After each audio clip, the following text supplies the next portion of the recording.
प्रातः क्लास चल रहा था, दूसरे पेज के अंत में बात चल रही थी। तुम रूहानी मिलिट्री के वॉरियर हो, तुमको हिंसा नहीं करनी है, फिर भी अपने बचाव के लिए बाप को याद करते रहो। हाँ, ये शरीर भी वैल्यूबल है, इसलिए अगर ऐसा समय आ जाता है तो तुमने भी बाप को याद कर मारा तो हर्जा नहीं है, है? क्या बोला? ये शरीर वैल्यूबल है, अगर ये शरीर ही नष्ट हो जाए तो पुरुषार्थ नहीं हो सकेगा। इसलिए क्या करना है, अपने बचाव के लिए अगर तुमने भी मारा तो हर्जा नहीं है, यूं ऐसा समय होने का नहीं है। अगर तुम बाप की याद में रहेंगे तो फिर भी अगर होता है तो तुम समझा सकते हो। तुम जानते हो हम ब्रह्मा कुमार कुमारियां डबल नॉन वायलेंस, किसी को दुख नहीं देते हैं। एक तो बड़े से बड़ा दुख है काम विकार का।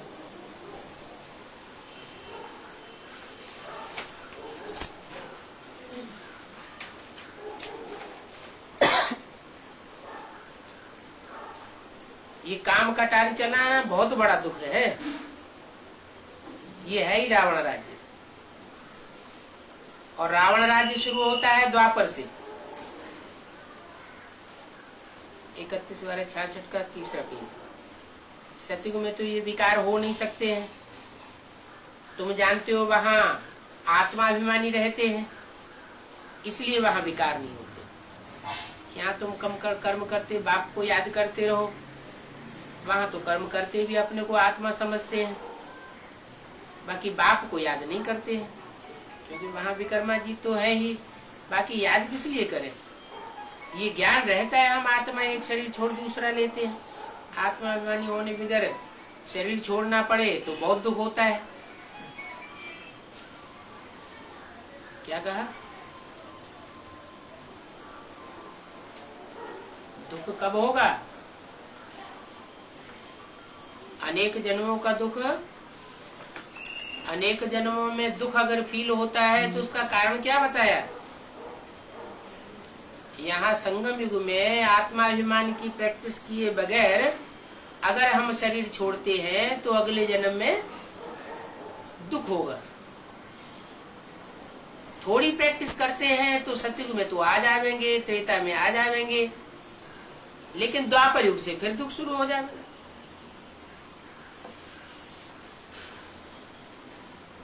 वहां द्वापर में देह अभिमानी बनकर शरीर छोड़ना कॉमन बात हो जाती है।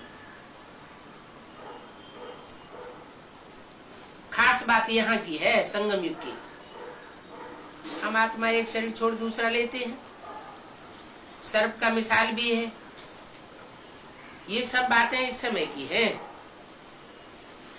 अभी तुम समझते हो ये हमारा 84 जन्मों का अंतिम पुराना जन्म है।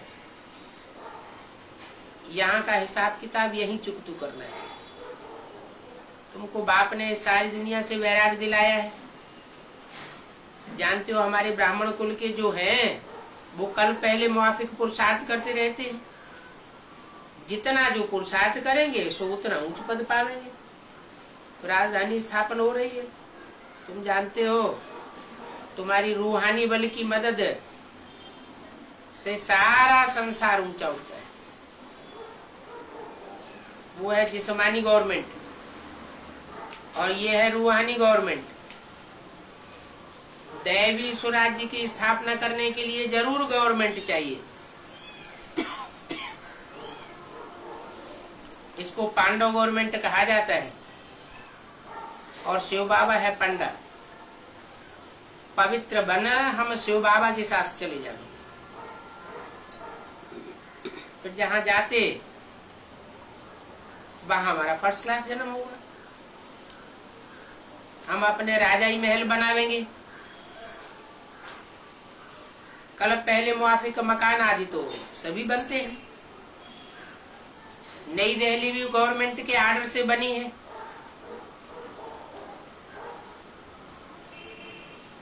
वहां भी तुम अपनी राजधानी बनावेंगे।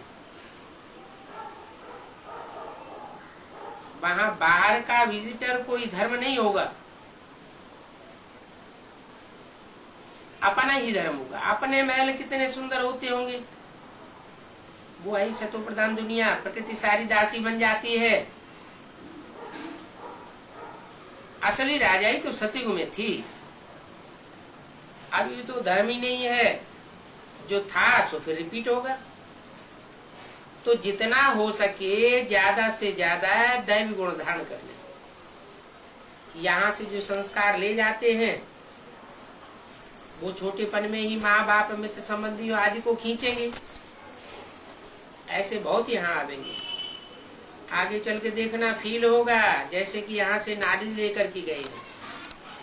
तुम समझ जावेंगे ये कोई पूर्व जन्म का नारियल लिया हुआ बच्चा आया और तुमसे उनकी जास्ती प्रीति होगी।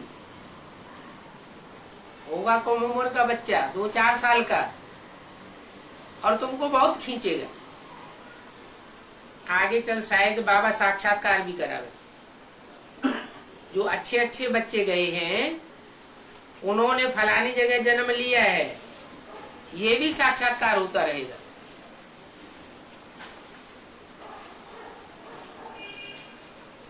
जितना नजदीक आवेंगे तो झाड़ दिखाई पड़ेगी। बहुत साक्षात्कार होता रहेगा। बाबा ने समझाया है तुम ये मेडल्स पॉकेट में रखो और पॉकेट में रख करके फिर सर्विस कर सकते हो।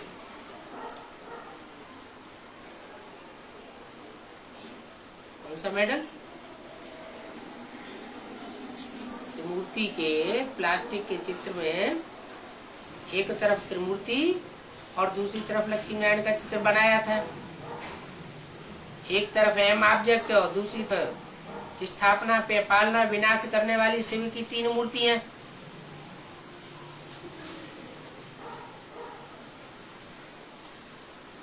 तो बेसिक नॉलेज में तो स्थूल रूप में ढेर सारे बनाए गए, बनाए और पॉकेट में लटकाए दिए, और जो मिला उनको समझाना शुरू किया ये क्या लटका हुआ है। अरे ये ब्रह्मा विष्णु शंकर के द्वारा स्थापना कैसे होती है वो बताते गए। अभी क्या करना है, अभी एडवांस में वो प्लास्टिक का मेडल ही लटका के समझाना है या बुद्ध रूपी पॉकेट में रखना है। बुद्ध रूपी पॉकेट में अगर गहराई से उस मेडल का दोनों ओर जो अर्थ है, एक तरफ त्रिमूर्ति संगम युक्ति और दूसरी तरफ लक्ष्मी नारायण का चित्र, जो चैतन्य चित्र संसार के सामने आने वाला है, वो हम संसार के सामने प्रत्यक्ष करें। अगर वो हम अपनी बुद्धि में प्रत्यक्ष करेंगे तो दूसरों को भी प्रत्यक्ष कर सकेंगे। अपनी बुद्धि में ही क्लियर नहीं होगा तो दूसरों को क्लियर कैसे करेंगे। तो कोई ने ये चित्र बनाया, चैतन्य चित्र डाला कि वर्तमान में चैतन्य वो मूर्तियां कौन कौन हैं जिनके लिए झंडा भी बनाते हैं, झंडा का गायन करते हैं, विजयी विश्व तिरंगा प्यारा। अब कपड़े के झंडे की तो बात हो नहीं सकती।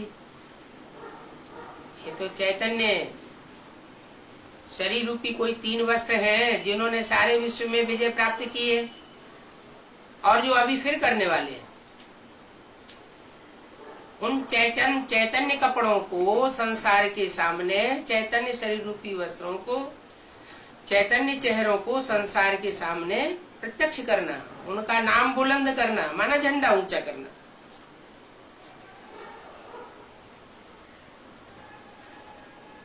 तो ये बुद्ध रूपी पॉकेट में ये मेडल पड़ा हुआ हो, बल कोई मिलिट्री में हो, कह सकते हो ये हमारा धर्म है, आदि सनातन देवी देवता धर्म, जिसकी ये यादगार है। इसलिए हम निशानी पहनते हैं कि गॉड फादर याद रहे। क्या निशानी हुई? त्रिमूर्ति शिव। शिव ने 3 मूर्तियों के द्वारा कैसे इस संसार में स्थापना, पालना और विनाश का कार्य करा के हम बच्चों को विश्व की बादशाही दी थी।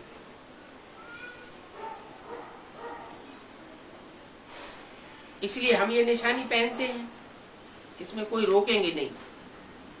मिलिट्री में भी नंबर 1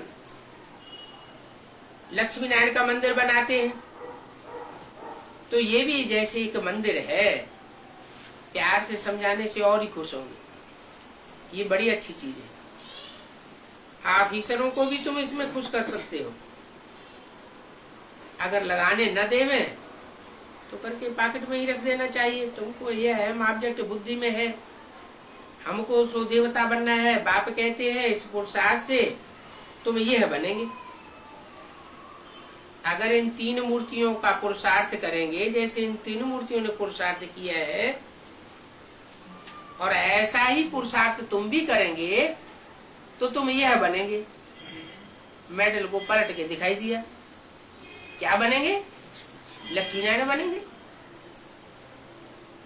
तो एम ऑब्जेक्ट दे दिया। कैसा पुरुषार्थ करना है? कम से कम ब्रह्मा जैसा पुरुषार्थ करना है, और उससे ऊंचा अगर हो सके तो विष्णु जैसा पुरुषार्थ करना है, और उससे भी ऊंचा अगर हो सके तो शंकर जैसा पुरुषार्थ करना है। 3 तबक्कों में 3 मूर्तियां दिखाई दी, ब्रह्मा, विष्णु और शंकर। अगर ये ऐसा पुरुषार्थ करेंगे तो जरूर तुम लक्ष्मी नारायण बनेंगे। ये सहज राजयोग सन्यासी नहीं सिखा सकते।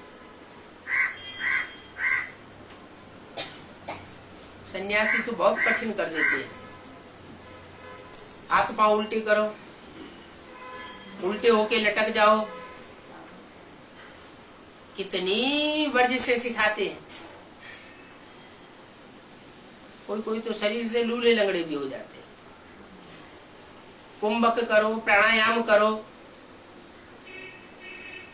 तो शरीर की ऐसी ऐसी प्रक्रियाएं सिखाते हैं, वो देह का योग हो गया। बाप तो बहुत सहज सिखाते हैं, सिर्फ मुझे याद करो। क्या देखी हुई चीज, कोई चीज देखी जाती है तो याद आती है कि नहीं? याद आती है। उसके लिए कोई कठिन होता है याद करना? कोई कठिन नहीं होता। तो मैं बताता हूं, सहज याद करो। ब्रह्मा के द्वारा ही बताता हूं सहज राजयोग। सहज राजयोग ब्रह्मा के द्वारा बताता हूं, सहज याद करो। तो फिर कठिन क्यों हो जाता है? कारण क्या हुआ? ब्रह्मा के द्वारा सहज हुआ या कठिन हुआ? ब्रह्मा के द्वारा जो बेसिक नॉलेज पढ़ाई गई, उस बेसिक नॉलेज में सहज राजयोग सहज हुआ या कठिन हुआ? है? क्यों कठिन कहाँ हुआ? ब्रह्मा बाबा के तन में शिव बाबा को याद करते रहो। ज्योतिर्बिंदु को याद करना सिखाते हैं। हाँ, ज्योति बिंदु को देखा नहीं, ज्योति बिंदु को ब्रह्मा बाबा के तन में याद करते रहो। तो कठिन की क्या बात है? एक तो हमने जो ब्रह्मा के शरीर छोड़ने के बाद जो आत्माएं ज्ञान में आ रही हैं, उन्होंने ब्रह्मा को देखा नहीं। जब अपनी आंखों से देखा ही नहीं, अनुभव नहीं किया उनके व्यवहार का, तो उतना याद नहीं आता। जिन्होंने देखा, जिन्होंने उनकी गोद ली, जिन्होंने उनका प्यार लिया, उनको याद तो आता है, लेकिन वो उसी देह में फंस जाते हैं। क्यों फंस जाते हैं? क्योंकि उन्हें ये पता नहीं है कि वो माँ का पार्ट है, ये बाप का पार्ट नहीं है। माँ से वर्षा नहीं मिलता, वर्षा बाप से मिलता है। तो ब्रह्मा के द्वारा जो पार्ट चला वो ब्रह्मा की आत्मा खुद ही लंबे समय तक ये नहीं जानती थी कि वास्तव में भगवान का स्वरूप कौन है। उन्होंने स्वयं ही गीता का भगवान स्वयं को समझ लिया साकार में। उनकी बुद्धि में ये बात नहीं आई कि गीता का भगवान साकार में कौन है। चित्र भी उनके सामने बनाए गए, उन चित्रों से ही साबित होता है गीता का भगवान कौन। एक तरफ चित्र में दिखाया गया शिवलिंग और दूसरी तरफ चित्र में दिखाया गया कृष्ण। साबित करो गीता का भगवान कृष्ण या शिव ज्योति बिंदु निराकार। अब इससे तो ये साबित होता है कि वास्तव में साकार में गीता का भगवान कोई होता ही नहीं। कृष्ण गीता का भगवान है नहीं, ये साबित किया गया, क्योंकि वो तो सतयुग में पैदा होगा। सतयुग के कृष्ण वो तो कोई पढ़ाई पढ़ावेगा नहीं, गीता का भगवान बन गए। इसका मतलब ये बुद्धि में बैठा हुआ था कि अगर साकार में कोई गीता ज्ञान देने वाला है भगवान के रूप में तो मैं ही हूं। कौन? ब्रह्मास में। इसके अलावा साकार में कोई गीता का ज्ञान देने वाला नहीं है। ये गलती बच्चों से भी हुई। मम्मा के शरीर छोड़ने के बाद मुरलियों में धड़ल्ले से लिखा जाने लगा पिता श्री शिव बाबा याद है। मम्मा जब तक रही तब तक ये नहीं लिखा गया। मम्मा जैसे ही बीमार पड़ी और हॉस्पिटलाइज हुई तो मम्मा के पीछे से पिताश्री शब्द डाला जाने लगा। तो वो भूल जो बड़ी से बड़ी भूल है, वो बड़ी से बड़ी भूल ब्रह्मा के जीवन काल में ही होती रही। इसलिए शिवोहम वाली बात हो गई। जैसे गुरुओं में ये बात चलती है शिवोहम, वैसे ब्राह्मणों की संग में दुनिया में ये बात चलती रही। अब उससे फायदा होने वाला नहीं, ये तो भक्ति मार्ग की बात होगी। बाबा कहते हैं कि मैं जब आता हूं तो मैं क्लियर करके बताता हूं गीता का भगवान शिव निराकार, निराकारी स्टेज वाला है। निराकार का मतलब ये नहीं है उसको कोई बिंदु ही बिंदु है, नहीं, बिंदु रूप स्टेज वाला है। और वो बात अव्यक्त वाणी में ब्रह्मा की वाणी के द्वारा, गुलजार मदादी के द्वारा क्लियर भी करा दी गई। साकारी, आकारी, निराकारी स्टेज में टिकना है, तुम बच्चों को भी टिकना है। अभी अभी साकारी, अभी अभी आकारी, अभी अभी निराकारी। तो क्या निराकारी स्टेज में कैसे टिकेंगे? आकारी स्टेज में कैसे टिकेंगे? जैसे ब्रह्मा बाबा टिके, कैसे टिकेंगे? ब्रह्मा बाबा की तरह शरीर छोड़ करके टिकेंगे? नहीं, शरीर रहते हुए भी आकारी, निराकारी और साकारी तो है ही। ये तीनों स्टेज की जल्दी जल्दी प्रैक्टिस की जा सकती है। साकार कर्म करते हैं तो साकारी स्टेज है, मनन चिंतन मंथन की गहरी स्टेज में होते हैं तो दुनियादारी भूल जाती है। नई दुनिया की प्लानिंग में है, सर्विस की प्लानिंग में है तो दुनिया भूल जाती है, जैसे आकारी हो जाते हैं। और फिर न आकारी स्टेज न साकारी स्टेज, सिर्फ मैं आत्मा बिंदु और बाप बिंदु, ये हो गई निराकारी स्टेज। कोई संकल्प नहीं, संकल्प रहित, जो पाना था सो पा लिया। अब बाप समान स्टेज जो है वो लंबे समय तक नहीं बनती है, जैसी जिसकी प्रैक्टिस उतनी ही बन सकती है। तो तीन अवस्थाओं में स्थिर रहना ये तो हमें बताया गया। इसका मतलब ये नहीं है कि हम शिव हो गए। शिव तो सदा शिव है। जो सदा शिव है वो जन्म मरण से न्यारा है। हम आत्मा सदा शिव नहीं हो सकते। शिव माना ज्योति बिंदु, बिंदी का नाम ही शिव है। हम अल्पकाल के लिए शिव बन सकते हैं, शिव समान, बाप समान स्टेज को धारण कर सकते हैं। बाकी ऐसे नहीं कि शिवो हम ही शिव है। तो बेसिक नॉलेज के बतौर ये बुद्धि में क्लियर नहीं हुआ कि गीता का भगवान कौन है। अब बात क्लियर होती है कि गीता का भगवान वही है साकार में जो निराकारी स्टेज को धारण करने वाला है, और जिस निराकारी स्टेज वाले के द्वारा परमात्मा स्थापना, पालना और विनाश तीनों के कार्य संपन्न करा देता है। ब्रह्मा की मूर्ति और शंकर की मूर्ति, ये दोनों मूर्तियों का जो कॉम्बिनेशन है वो विष्णु में होता है। विष्णु लफुल भी है और विष्णु लाफुल भी है, दोनों का बैलेंस है। तो दोनों का जो बैलेंस होता है वो नई दुनिया की पालना करता है। नई दुनिया की पालना मात्र करना ये भी कोई बड़ी बात नहीं है। बड़ा काम क्या है? जो कार्य दुनिया में किसी ने न किया हो वो बड़ा कार्य है। जो भी आसुरी धर्म है उन आसुरी धर्मों को खलास करना, आसुरी वृत्तियां, आसुरी संस्कार, आसुरी रीत रस्म रिवाज, उन सब को खलास करना। इसके लिए पुरानेपन से टक्कर लेनी पड़ती है, पुराने धर्मों से, पुराने धर्म गुरुओं से, राजनेताओं से।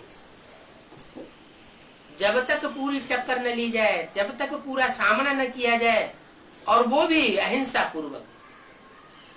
ऐसे नहीं कि वो हिंसा करते हैं तो हम भी हिंसा अपना ले। हाँ, कभी खुदा न खास्ता ऐसी बात हो जाए कि अपनी अवस्था बनी हुई नहीं है तो भी गलती तो अपनी है ना। बाबा तो कहते हैं तुम हर समय याद में रहो। अगर तुम अव्यक्त स्टेज में रहेंगे तो तुमको कोई चोट नहीं लग सकती। अच्छा, मान लो कोई ऐसी स्थिति आती है कि तुम्हारे ऊपर हिंसा हो रही है, तो बाप कहते हैं तुम भाग जाओ। भाग जाओ का मतलब अहंकार नहीं आएगा। हम क्यों भाग जाएं? हम कोई कमजोर है क्या? नहीं, इसमें निरहंकारीपना साबित होता है कि हम हिंसा नहीं करेंगे। हिंसा करना हमें बाप ने सिखाया नहीं है। भाग जाएंगे तो उसका भी गुस्सा ठंडा हो जाएगा, ये हमसे हार गया। भले थोड़े समय के लिए समझेगा कि ये हार गया, लेकिन हम तो अंदर से जानते हैं हम हारने वाले नहीं है। जैसे कोई चोटी पे चढ़ता है, पहाड़ की चोटी पर, और जोर से तूफान आता है तो क्या चढ़ता चला जाए? या चोटी से नीचे उतर करके उसे शेल्टर लेना पड़ता है? कहीं कोई पहाड़ी की शरण लेनी पड़े ना। तो ऐसे ये भी हारा हुआ वो कहा जाता है जो मन से हार जाए। मन के हारे हार और मन के जीते जीत। तो मन है मूल। मन के ऊपर विजय प्राप्त कर ली तो विजय हो जाएगी। तो ये तीन मूर्तियों में मन कौन सा है? मन की मूर्ति, मन का स्वरूप जो है, जिस मूर्ति में समाया हुआ है वो है ब्रह्मा। ब्रह्मा का जो रूप है, माँ का जो रूप है, उसके लिए बोला है माँ होती है साकारी और बाप होता है निराकारी। निराकारी माने बीज, बाप। तो बाप का कार्य है अपनी स्त्री को कंट्रोल में रखे। अगर स्त्री कंट्रोल में नहीं है तो घर बिगड़ जाएगा। बच्चों को कंट्रोल बाद में, पहले पहली रचना का कंट्रोल। अब इस बात को कोई ज्ञान में लागू करे कि देखो बाबा ने तो ऐसे कहा है। क्या कहा है? कि अपनी पत्नी को कंट्रोल में करना। अरे ज्ञान में चलने के बाद कोई अपनी पत्नी होती है या आत्मा आत्मा भाई भाई होते हैं? क्या होते हैं? बाबा ने तो बताया कि तुम आत्मा हो और तुम आत्माओं का बाप शिव ज्योति बिंदु है। तुम अपने को शरीर नहीं समझो। क्या समझो? हम तो आत्मा है। तो पहला परिवार तो हमारा आत्मिक परिवार बना। ये पहली स्टेज है, ऊंचे से ऊंची स्टेज। आत्मा आत्मा भाई भाई, ऐसी स्टेज में जो टिकने वाले हैं वो रुद्रमाला के दाने बन सकते हैं, शिव बाप के डायरेक्ट बच्चे बन सकते हैं। ये सबसे ऊंचे तबक्के के बच्चे हुए। उसके बाद वो तबक्का है जो आत्मा आत्मा भाई भाई जैसी स्टेज तो नहीं पकड़ता पूरी, लेकिन भाई बहन की स्टेज पक्की पकड़ता है कि हम भी ब्रह्मा की औलाद और तुम भी ब्रह्मा की औलाद। शिव की औलाद नहीं डायरेक्ट, शिव तो बिंदु, बिंदु के बच्चे, बिंदु आत्मा आत्मा भाई भाई, लेकिन हम ब्रह्मा के तो पक्के बच्चे। हम ब्रह्मा कुमार और ब्रह्मा कुमारी हैं। आपस में क्या संबंध हुआ? भाई बहन का संबंध। ये भाई बहन का संबंध बिल्कुल उनका पक्का, इसमें कोई थोड़ी भी त्रुटि नहीं आ सकती। वो विष्णुकुल के पक्के बन सकते हैं, और जो आत्मा भाई भाई बन सके ना आपस में भाई बहन बन सके, दोनों में ही फेल हो जाए, माने मन को कंट्रोल न कर सके। ऊंची स्टेज कौन सी है? आत्मा आत्मा भाई भाई समझना ऊंची स्टेज है, या भाई बहन समझना ऊंची स्टेज है? भाई भाई समझना बहुत ऊंची स्टेज है। फिर सेकेंडरी स्टेज है भाई बहन समझना। अगर दोनों से नीचे गिर गए तो साकारी दुनिया के वासी हो गए, देवान में आ गए, भाई बहन भी नहीं समझ सके। बाप जैसे कहता है कि बच्चे कपूत नहीं बनना है, सपूत बच्चे बनना है। जो सपूत बच्चे होते हैं वो सूर्यवंशी चंद्रवंशी हो सकते हैं, जो कपूत होते हैं वो फिर इस्लाम धर्म वंश वाले चले वो बन जाते हैं। इस्लाम धर्म में जो आत्माएं जाती है वो आपस में भाई बहन की शादी वहां होने लगती है। शादी की भी परिभाषा मुरली में बताइए, शादी किसे कहा जाता है? शादी माना ढोल मजीरा बजाना, हाँ हाँ, विकार में जाना माना शादी। अगर भाई बहन भी आप विकार में जाते हैं तो क्या हुआ? तो शादी हो गई। तो इस्लामियों में से शुरुआत में जब इस्लाम धर्म आया था उनकी तो जनरेशन ही नहीं थी, बहुत थोड़ी आबादी थी। तो अपनी जनरेशन को बढ़ाने के लिए जब वो विदेश में भाग गए या भगा दिया गया तो उन्होंने आपस में भाई बहनों में शादी करना शुरू कर दिया। वैष्णव कुल में ये बात बहुत खराब मानी जाती है। दक्षिण भारत में अभी भी क्या हो रहा है? जो मामा का चाचा का जो बच्चा होता है उसमें शादी कर देते हैं, मौसी का बच्चा होता है, बुआ का बच्चा होता है, उसमें शादी कर देते हैं। लेकिन उत्तर भारत में ये ठीक नहीं माना जाता, क्योंकि वैष्णव कुलवासी है जो उत्तर भारत में विशेष पाए जाते हैं, और जो शैव वंशी है वो दक्षिण भारत में विशेष पाए जाते हैं। इसलिए बोला है कि दक्षिण भारत है भारत का विदेश। बाकी दक्षिण भारत और उत्तर भारत को लेकर के जो झगड़ा चलता है ज्ञान में वो बिल्कुल ठीक नहीं है। क्यों? क्योंकि शरीर उत्तर भारत का होता है, दक्षिण भारत का होता है, या आत्मा उत्तर भारत दक्षिण भारत की होती है? शरीर होता है उत्तर भारत दक्षिण भारत का। शरीर का कनेक्शन उत्तर भारत दक्षिण भारत से है एक जन्म के लिए, और आत्मा का कनेक्शन तो अनेक जन्मों से है। कोई ये गारंटी थोड़ी है कि आत्मा दक्षिण भारत में ही हमेशा जन्म लेती रही या ये लेती रहेगी। नहीं, आत्मा कभी उत्तर भारत में जन्म लेगी, कहीं दक्षिण भारत में जन्म लेगी। दुनिया में कहाँ भी आत्मा जन्म ले सकती है। विश्व कल्याणकारी बाप के बच्चे हैं तो सारा विश्व हमारा है। हम विश्व कल्याणकारी के बच्चे हैं तो किसी एक स्थान से हमारा लगाव नहीं होना चाहिए। तो ये तबक्के हैं, त्रिमूर्ति में जैसे तबक्के हैं, विश्व कल्याणकारी की स्टेज, भारत कल्याणकारी की स्टेज, और फिर देहाभिमानी की स्टेज। तीन मूर्तियां माना, एक मूर्ति है शांति धाम वासी, दूसरी मूर्ति है सुखधाम वासी, और तीसरी मूर्ति है कौन से धाम की ओर? दुख धाम के नजदीक। तो तीनों मूर्तियों में जैसे 3 धाम समाये हुए हैं, दुख धाम, सुख धाम और शांति धाम। सबसे ऊंचा धाम कौन सा है? शांति धाम सबसे ऊंचा है। सबसे ऊंचा है, लेकिन इसका मतलब ये नहीं है कि हमारी आत्मा शांति धाम में ही पड़ी रहे हमेशा। नहीं, शांति धाम में पड़ी न रहे, लेकिन शांति धाम में हम सबसे पहले पहुंचे। क्या हम शांति धाम में सबसे पहले पहुंचने वाले बने?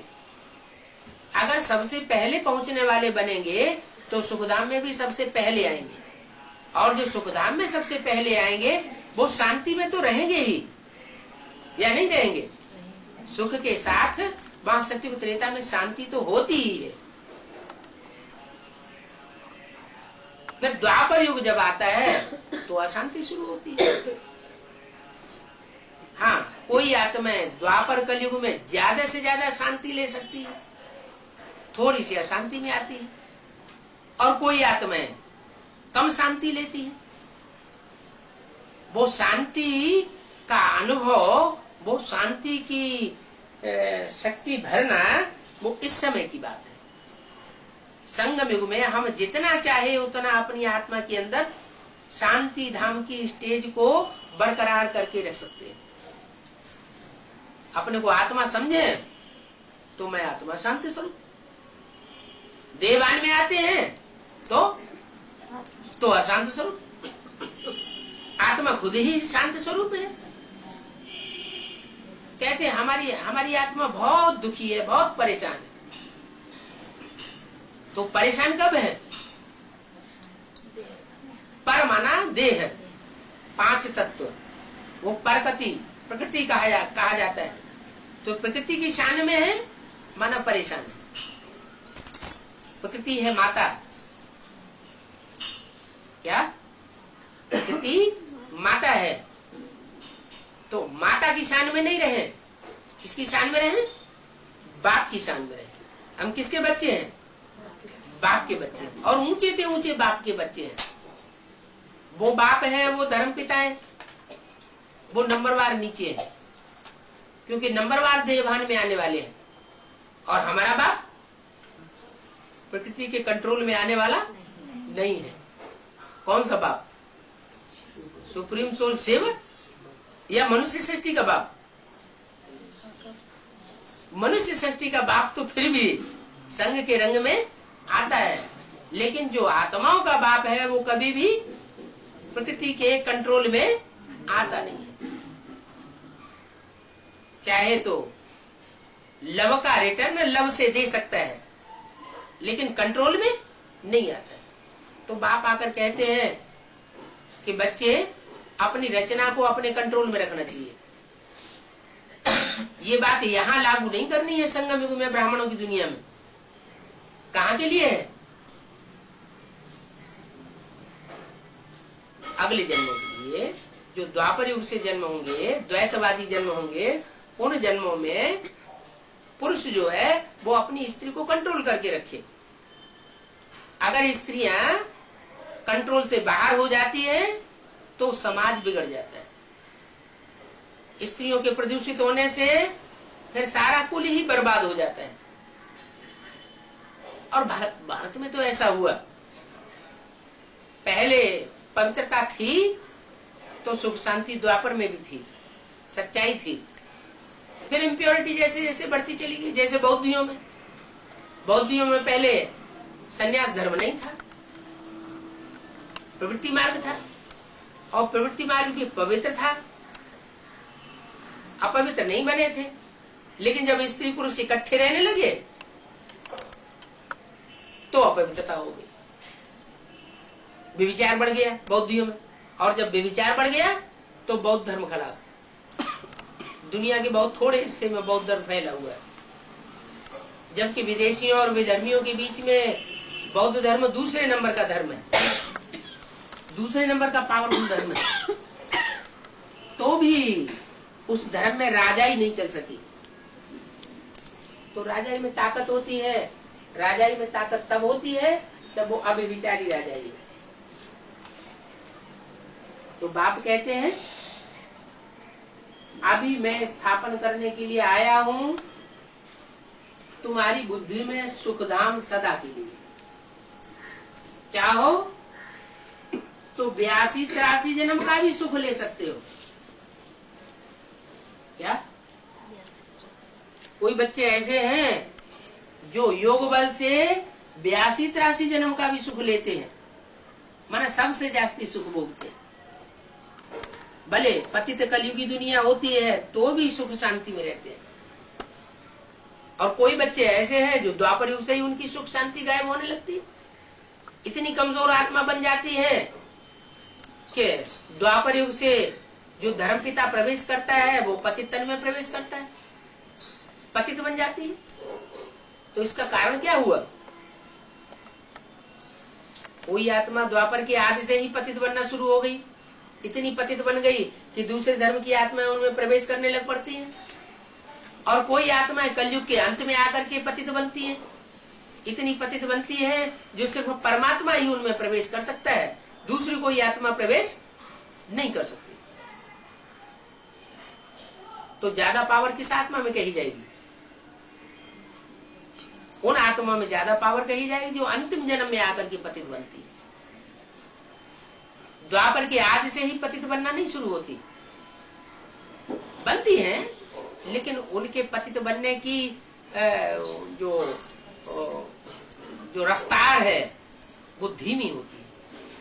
कोई धीमी गति से पतित बनते हैं, कोई बड़ी तेजी से पतित बन पड़ते हैं। जैसे इस्लाम धर्म की आत्मा आधार मूर्त जैसे ही द्वापर युग शुरू होता है इब्राहिम उसमें प्रवेश कर जाता है, क्योंकि ऊपर से जो आत्मा आएगी वो तो जो उस समय की सबसे जास्ती पतित आत्मा होगी उसमें प्रवेश करेगी। तो इब्राहिम आता है और वो जो सेकंड नारायण है उसमें प्रवेश करता है। क्यों? उसमें ही क्यों प्रवेश करता है? सेकंड नारायण तो पावरफुल होना चाहिए, सत्य की सेकंड गद्दी का मालिक बनता है। क्योंकि संगम युग में उसने इस नियम को जो परमात्मा बाप ने बताया कि व्यभिचारी बनेंगे तो कमजोर आत्मा बनेगी, अब व्यभिचारी बनेंगे एक बाप को याद करेंगे तो पावरफुल आत्मा बनेगी। इस नियम को पूरा पक्का फॉलो नहीं किया, कराची में भी फॉलो नहीं किया। कराची में सब बच्चों के लिए बाबा बोलते थे कि किसी को देखते ही नहीं थे तो दिल किससे लगावेंगे। और वो बच्चा बाहर की दुनिया में रसद लाता था, वो उसको पसंद था। वो पुरुषार्थ जो बाप चाहते थे कराना वो पसंद नहीं था। तो बाहर की दुनिया में जब जाएगा पाकिस्तान में और वहां से रसद लाएगा, खाने पीने का सामान, रोज का धंधा मुसलमानों के साथ आना जाना, तो आधा संग अंदर का लगा, बाप के परिवार का लगा और बाप का लगा, माँ का लगा, और आधा संग बाहर की दुनिया का लगा। तो व्यभिचारी वृत्ति बनी रही। इसलिए शास्त्रों में लिख दिया पांडव जब स्वर्ग में गए तो उनके साथ स्वर्गारोहण जब किया तो उनके साथ कौन गया? कुत्ता भी गया। अब कुत्ते की तो बात ही नहीं है, मनुष्य आत्मा कुत्ते का जन्म लेती भी नहीं है। कुत्ते जैसी जो कामी आत्माएं होती हैं, जो अपने काम विकार को, काम वासना को छोड़ नहीं सकती, उनकी बात है।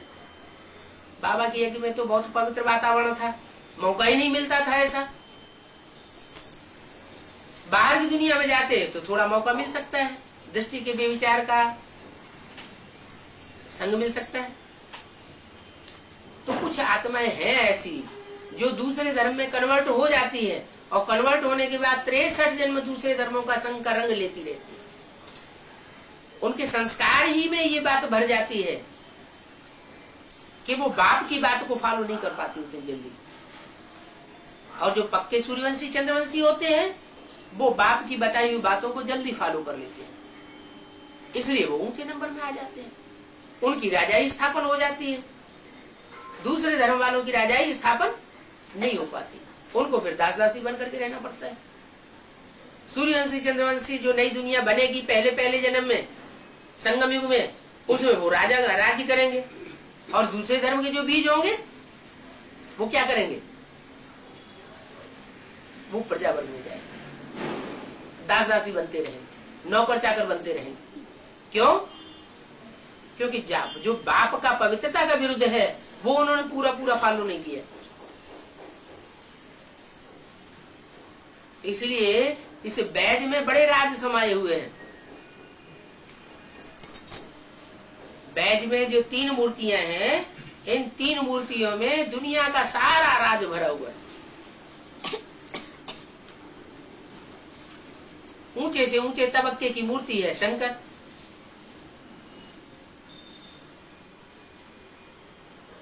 जिसको शिव के साथ मिलाई दिया है भक्ति मार्ग में। विष्णु को नहीं मिलाया है, ब्रह्मा को नहीं मिलाया है, किसको मिलाया है? शंकर को शिव के साथ मिलाई दिया। कोई कारण रहा होगा, मिलाने का कोई कारण हुआ होगा कि नहीं हुआ होगा? क्या कारण हुआ होगा? विष्णु ने इतनी याद नहीं की होगी जो बाप समान बने, या ब्रह्मा ने इतनी याद नहीं की होगी क्योंकि बच्चों का पसारा ढेर सारा था। माँ की बुद्धि बच्चों में बिलम जाती है। आज की दुनिया में भी, लौकिक दुनिया में देखा जाए तो माँ के ऊपर घर का सारा भार पड़ता है बच्चों की संभाल का। बाप तो बच्चों को नहीं संभालता, तो बच्चों की संभाल का जो बुद्धि में भार पड़ता है उससे बुद्धि सारी खप जाती है बच्चों में। सारी जो पावर है वो प्योरिटी के कौन ले जाते हैं? माँ की सारी प्योरिटी की पावर बच्चे खींच करके ले जाते हैं। तो माँ के अंदर वो पवित्र बुद्धि भी नहीं रहती, और तन भी वैसा नहीं पावरफुल रहता है, कमजोर तन हो जाता है। मन और तन वो तो ऐसे हुआ, और धन जो है आज की दुनिया में वैसे भी पुरुषों के हाथ में चला जाता है, कंट्रोल करते हैं। होना तो चाहिए आधा आधा। क्यों? क्योंकि स्त्री को अर्धांगिनी माना जाता है, तो अर्धांगिनी माना जाता है तो आधा आधा होना चाहिए ना। लेकिन मन भी आधा नहीं रहता, तन भी आधा नहीं रहता, और धन भी आधा होने का सवाल ही नहीं। अभी तो शिव बाबा आया हुआ है, तो वो बाहर की जो गवर्नमेंट है दुनिया भी, उसने भी ऐसे नियम कानून बनाए हुए हैं कि नहीं, माताओं को भी हिस्सा मिलना चाहिए। माताएं जो हैं वो आधे के हकदार हैं। अगर डाइवोर्स होता है तो क्या करें? आधी प्रॉपर्टी बंटवा सकती है, आधे बच्चे भी अपने साथ रख सकते हैं।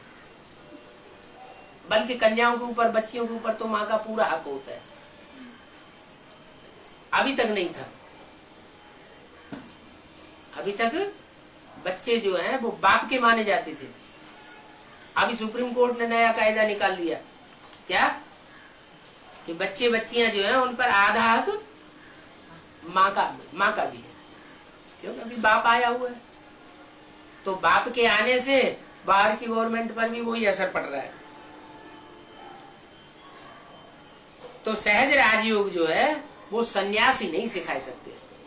कौन से सन्यासी? जो घरघाट छोड़ जाते हैं।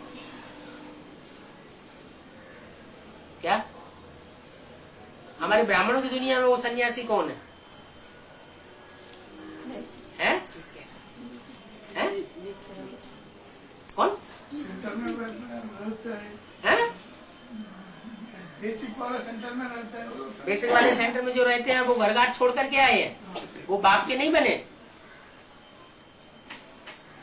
वो बाप को जानते ही नहीं।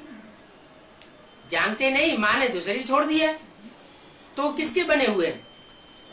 बाप को पहचाना नहीं, माँ को पहचाना, माँ को ही उन्होंने बाप समझ लिया, माँ ने भी शरीर छोड़ दिया, तो जैसे कहीं के न रहे। अच्छा, ब्रह्मा बाबा के लिए क्या कहेंगे? ब्रह्मा बाबा सन्यासी हुए या गृहस्थी हुए? हैं? ब्रह्मा जो है वो प्रवृत्ति मार्ग में रहे आदि से लेकर के अंत तक, शरीर छोड़ने तक या निवृत्ति में चले गए? निवृत्ति में कैसे चले गए?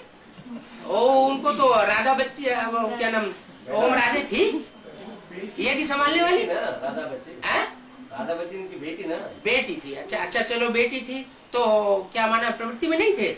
यशोदा माता तो थी उनके साथ। यशोदा माता जो लौकिक में उनकी पत्नी थी वो तो उनके साथ थी। वो कलकत्ते में रहते था। नहीं, यशोदा माता यहाँ माउंट आबू में भी रही है। तुम प्रवृत्ति में रही या निवृत्ति में रही? वो लौकिक की तो बात ही नहीं। क्या लौकिक संबंध की यहाँ बात नहीं है। यहाँ संबंध कौन सा है? अलौकिक संबंध है। तो ब्राह्मणों की दुनिया में जो अलौकिक संबंध है उसकी शुरुआत कब से हुई? यज्ञ के आदि से ही हुई।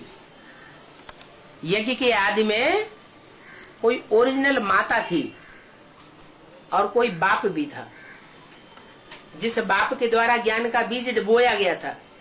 ज्ञान का बीज पड़ा और फिर ब्रह्मा की बुद्धि में आया कि मुझे ब्रह्मा के रूप में कार्य करना है। वो आदि माता ने शरीर छोड़ दिया और बाप चला गया। क्यों चला गया?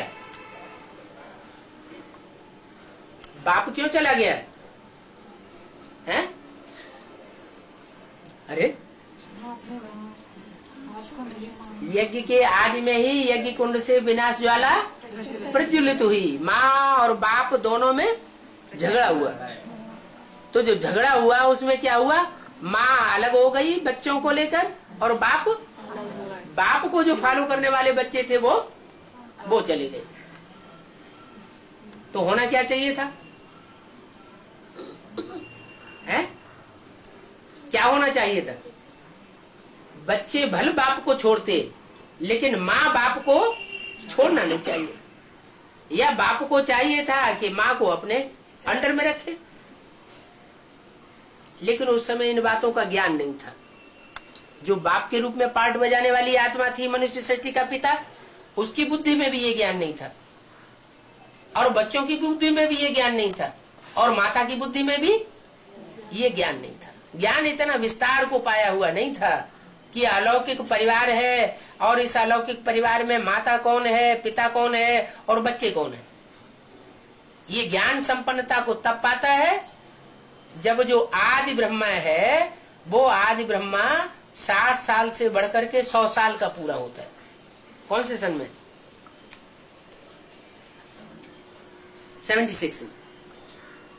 76 में प्रजापिता ब्रह्मा की आयु 100 साल पूरी होती है। 100 साल जब आयु पूरी होती है तो नरक में ब्रह्मा खलास हो जाता है। ब्रह्मा की आयु नरक में गिनी जाती है। स्वर्ग में ब्रह्मा की नई दुनिया में आयु नहीं है। ब्रह्मा की आयु 100 साल। ब्रह्मा मृत्युलोक में खलास होता है। मृत्युलोक में खलास होता है तो सन 76 के बाद फिर कौन सा लोक होना चाहिए उसके लिए? है अमर लोक। वो अमरनाथ का अमर लोक वहां से शुरू होता है। जब लक्ष्मी नारायण का जन्म बताया गया, आज से 10 वर्ष कम 5000 वर्ष हुए जब इन लक्ष्मी नारायण का जन्म हुआ, तो सन 76 के लिए वो बात लागू होती। तो अमर लोक भी शुरू हुआ और अमरनाथ के अमर बच्चे भी उस समय से अपना अस्तित्व में आना शुरू होते हैं। नई दुनिया की शुरुआत होती है, लेकिन छोटी सी दुनिया होती है। ब्राह्मणों का छोटा सा संगठन होता है, जमुना के कंठे पर उसकी शुरुआत होती है। वो बच्चे विदेशी होते हैं या स्वदेशी होते हैं? जो नया संगठन जमुना के कंठे पर शुरू होता है वो स्वदेशी बच्चों का संगठन होता है या विदेशी बच्चों का संगठन होता है? बाप के साथ कौन से बच्चों का संगठन होता है? विदेशी बच्चों का संग। क्यों विदेशी? बाप को पहले पहचानते हैं। बताया ना, जब सृष्टि का आरंभ हुआ तो पहले असुर पैदा हुए या पहले देवता पैदा हुए? कौन पैदा हुए? असुर पहले पैदा होते हैं। तो वो इस्लामी, बौद्धी, क्रिश्चियंस के जो बीज हैं वो पहले सहयोगी बनते हैं बाप के। बाप को पहचानते हैं, सहयोगी बनते हैं और सहयोग देकर के प्रत्यक्षता कर देते हैं बाप की। यमुना के कंठे पर जो ब्रह्मा कुमारी आश्रम चल रहे थे किनारे, वो उन आश्रमों में आवाज फैल जाती है, संघर्ष शुरू हो जाता है। एक तरफ हाहाकार होती है, दूसरी तरफ जो समझ जाते हैं वो जय जयकार के नारे लगाते हैं, उनके अंदर खुशी की लहर दौड़ जाती है। और जो नई बात को समझ पाते हैं ब्रह्मा कुमार कुमारी, जमुना के कंठे पर रहने वाले आश्रम के जो लोग, वो फिर हाहाकार करते हैं, अरे ये क्या हो रहा है, क्या हो रहा है, ये नहीं होना चाहिए। तो इस तरीके से नई दुनिया की शुरुआत और पुरानी दुनिया का विनाश की शुरुआत सन 76 में हो जाती है। दुनिया कोई छोटी तो है नहीं, ब्राह्मणों की दुनिया भी तो बहुत लंबी चौड़ी है। सन 76 में भी बहुत लंबी चौड़ी थी और अभी तो और बहुत लंबी चौड़ी हो गई। भले एडवांस की दुनिया भी बढ़ रही है, लेकिन जो बेसिक नॉलेज वालों की दुनिया है उसके मुकाबले एडवांस की दुनिया जैसे कुछ भी नहीं। 5 पांडव जिनको उंगलियों पे गिनाया जा सकता है, तो ऐसी छोटी सी दुनिया, उस छोटी सी दुनिया में भी अनेक प्रकार की आत्माएं। मुख्य रूप से देखा जाए तो 3 प्रकार के। एक वो है जो आदि से लेकर के अंत तक अपने धर्म के पक्के रहते, किसी दूसरे धर्म में कन्वर्ट नहीं होते। और दूसरे वो है जो दाईं ओर के धर्मों में कन्वर्ट होते हैं। और तीसरे वो है जो बाईं ओर के धर्मों में कन्वर्ट होते हैं, विदेशी धर्मों। एडवांस पार्टी में भी ये 3 प्रकार के वर्ग हैं। पक्के स्वदेशी जो दूसरे धर्म में कन्वर्ट होकर के जा न सके, दूसरे कच्चे स्वदेशी जो हैं तो भारतवासी लेकिन दूसरे धर्म में कन्वर्ट हो जाते हैं, उनसे प्रभावित हो जाते हैं विदेशियों से। और तीसरे तो विदेशी है ही, वो है सबसे पावरफुल। राक्षस या दैत्य सबसे पावरफुल क्यों होते हैं? देवताएं पावरफुल क्यों नहीं होते? अभी तो बताया है? जो पहला जन्म लेता है वो पहला बच्चा ज्यादा पावर वाला होता है, और जो दूसरा बच्चा जन्म लेता है उसमें पावर कम होती है। फिर जो जो आते जाते हैं वो कम पावर वाले होते हैं। तो जो राक्षसी प्रकृति है वो पहले जन्म लेने वाली है, इसलिए ज्यादा पावरफुल होते हैं। अगर उनको, देवताओं को जिनमें कम पावर होती है, अगर उनको ईश्वरीय ताकत न मिले, ईश्वरीय सहयोग न मिले, तो वो राक्षसों से जीत नहीं पा सकते। ऐसे ही कलयुग के अंत में जो भारतवासी देव या देव आत्माएं हैं, अगर उनको भगवान का सहयोग न मिले तो कभी भी स्वर्ग की स्थापना नहीं कर सकते, स्वर्ग का राज्य स्थापन नहीं कर सकते, स्वराज्य नहीं ले सकते। गांधी बापू उनको स्वराज्य नहीं दे सकते, न हद के गांधी बापू उनको स्वराज्य दे सकते, न वेद के गांधी बापू ब्रह्मा बाबा उनको स्वराज्य दे सकते। स्वराज्य कब मिल सकता है? जो विश्व का बेहद का बापू है वो जब उन देवात्माओं का सहयोगी बनता है तो वो विश्व का राजभाग उसकी मत पर चल करके ले सकते हैं। अपनी मत पर या किसी मनुष्य की मत पर चल करके अगर मन ईश्वरीय मत में मन मत या मनुष्य मत का मिक्सचरिटी करते हैं तो भी विश्व का राज्य नहीं ले सकते। श्रीमत में मन मत मिक्स करना अथवा मनुष्य मत मिक्स करना, उससे भी श्रीमत का डिसरिगार्ड होता है। क्या डिसरिगार्ड हुआ? एक की मत पर चलना या अनेकों की मत पर चलना? एक की मत पर चलेंगे, वो एक है सत्य और अनेक है असत्य। 500-700 करोड़ मनुष्यों की दुनिया है, उनमें सच्चा तो एक भी नहीं है। प्रजापिता सच्चा था जब उसमें परमात्मा ने प्रवेश नहीं किया, उससे पहले परमात्मा ने, शिव ने जब प्रवेश नहीं किया था उस समय क्या प्रजापिता की सोच सच्ची थी? राम वाली आत्मा सच्ची थी? नहीं थी? है?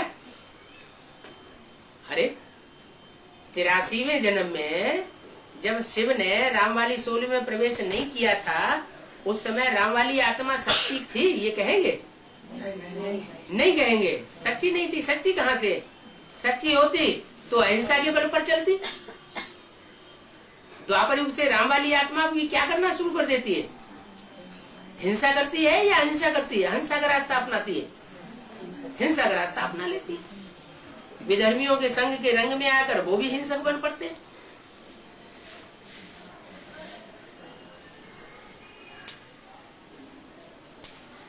क्यों बन पड़े? ये संस्कार कहां से भरा है?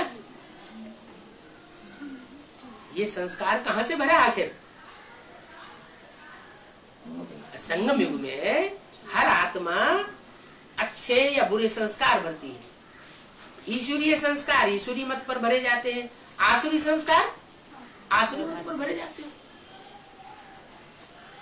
ये ईश्वरीय संस्कार है कि भले कोई हमारे ऊपर हिंसा का वार करे लेकिन हम उसके ऊपर हिंसा न करें। तो विदेशियों के आक्रमण हुए भारत के ऊपर, राम वाली आत्मा और राम के ग्रुप ने मुकाबला करना शुरू किया। सूर्यवंशी ग्रुप ने आज से लेकर अंत तक मुकाबला तो किया लेकिन हिंसा के साथ किया या अहिंसा के साथ किया? कैसे मुकाबला किया है? हिंसा का रास्ता अपनाया ना, तो संग के रंग में आ गए ना, इसलिए हार होती रही। अब बाप कहते हैं अगर तुम सारे विश्व के ऊपर जीत पाना चाहते हो तो हिंसा का रास्ता त्याग दो।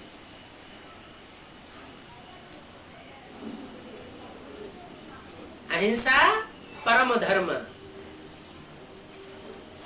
बौद्ध लोग कहते हैं अहिंसा परमो धर्म, जैनी लोग भी कहते हैं अहिंसा परमो धर्म। फिर बौद्ध लोग और जैनियों ने सारे विश्व के ऊपर विजय क्यों नहीं प्राप्त की? परम धर्म को अपनाया, परम धर्म का नारा लगाया तो सारे विश्व के ऊपर उनकी विजय हो जानी चाहिए। क्यों नहीं हो पाई? इसलिए नहीं हो पाई कि कथनी एक और करनी दूसरी हो गई। जो मूल हिंसा है उस बात को हिंसा के स्वरूप को नहीं पकड़ पाया। मूल हिंसा है बेविचार की, वो बेविचार की हिंसा है, उस हिंसा को बुद्धि ने पकड़ नहीं पाया। हर धर्म में बेविचार फैलता रहा। उन विधर्मियों के संग के रंग में भारतवासी भी आ गए, वो भी इस तथ्य को नहीं समझ सके। वो तो भगवान के बच्चे हैं, तो भगवान के बच्चे होने के कारण वो और उनसे भी ज्यादा हिंसा में आगे बढ़ गए। विदेशों में तो एक नियम फिर भी बना दिया कि डाइवोर्स दो, नई शादी करो। भारतवर्ष में तो वो नियम ही खत्म कर दिया। राजा अनेक रानियां रखने लगे तो यथा राजा तथा प्रजा क्या करेगी? राजाओं के पास तो पावर होती है, धन संपत्ति होती है, इसलिए वो तो खुलेआम करते हैं अनेक शादियां। प्रजा क्या करेगी? चोरी चकारी करना शुरू कर दिया। उसके लिए कोई नियम ही नहीं होता, नियम बनता ही नहीं, पकड़ में ही नहीं आते। आज भी पाकिस्तान का नाम पाकिस्तान रखा गया ड्रामा प्ले अनुसार, और हिंदुस्तान क्या ना पाकिस्तान है?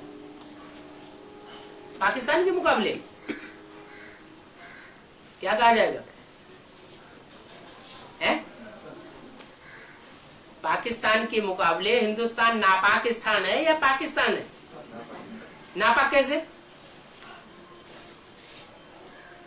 क्योंकि पाकिस्तानियों मुसलमानों में तो नियम बना हुआ है, 2 शादियां करो, 3 करो, 4 करो, फिर भी तो नियम में बंधे हुए हैं ना। पराई पत्नी के साथ, जिसके साथ शादी नहीं हुई है, निकाह नहीं हुआ है, उसके साथ अगर पकड़े गए तो बड़ा दंड देते हैं। कड़क नियम है, भले शादी करो, ज्यादा करो। और हिंदुस्तान में तो कोई नियम ही नहीं, चोर चकार भरे हुए हैं ढेर सारे। बल सरकार ने नियम बनाया हुआ है, थोड़े समय के लिए बना है। क्या है वो, Hindu code bill. Hindu code bill में ये बताया गया कि स्त्री अगर नहीं चाहती है तो पति दूसरी शादी नहीं कर सकता।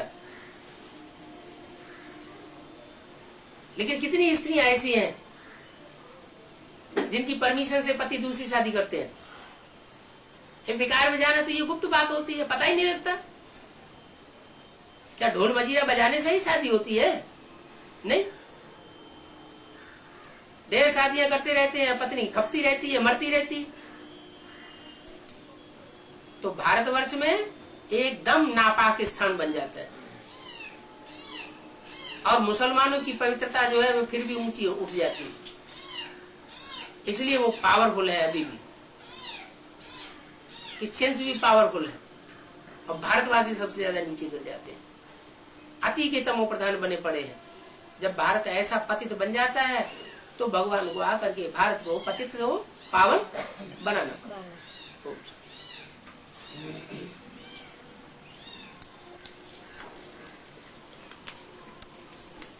नहीं, संपन्न हो गया, ठीक।